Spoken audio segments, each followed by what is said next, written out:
భారతదేశంలో 4వ స్థానంలో మనం ఉన్నాం. మొదటి స్థానము మహారాష్ట్ర, రెండవ స్థానము మరి పక్కనున్న ఆంధ్రప్రదేశ్, మూడవ స్థానము కర్ణాటక రాష్ట్రము, 4వ స్థానము ఇవాళ తెలంగాణ ఉంది.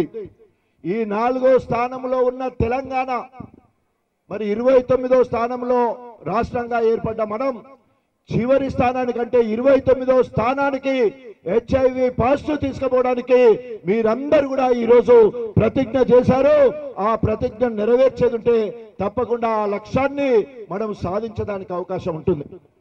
నేను ఇక్కడికి వచ్చినప్పుడు ఇక్కడ మగవాళ్ళు ఆడవాళ్ళు దాదాపు సరి సమానంగా ఉంటారు అనుకున్నా.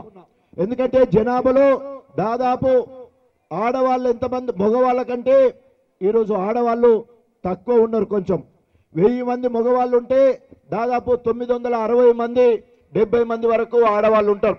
కానీ ఇక్కడ వచ్చిన కంచెల్లి మీటింగ్ చూస్తే మొత్తం ఇది ఆడోళ్ళ మీటింగ్ లెక్క అనిపిస్తూ ఉంది. 90% ఇక్కడ ఫీమేల్ ఆడవాళ్ళు మాత్రమే ఉన్నది.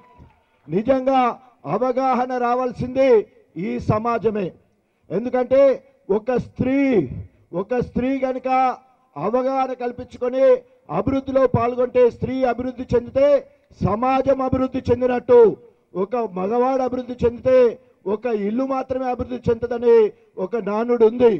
అందుకనే ఈరోజు మహిళలందరూ కూడా చైతన్యం కావాల్సిన అవసరం ఉన్నది. ఎక్కడ మనము లోపం ఉంది మనలో, ఈరోజు ఎక్కడ మరి హెచ్ఐవి పాజిటివ్ మనము మహిళలలో ఎక్కువ చూస్తూ ఉన్నాం.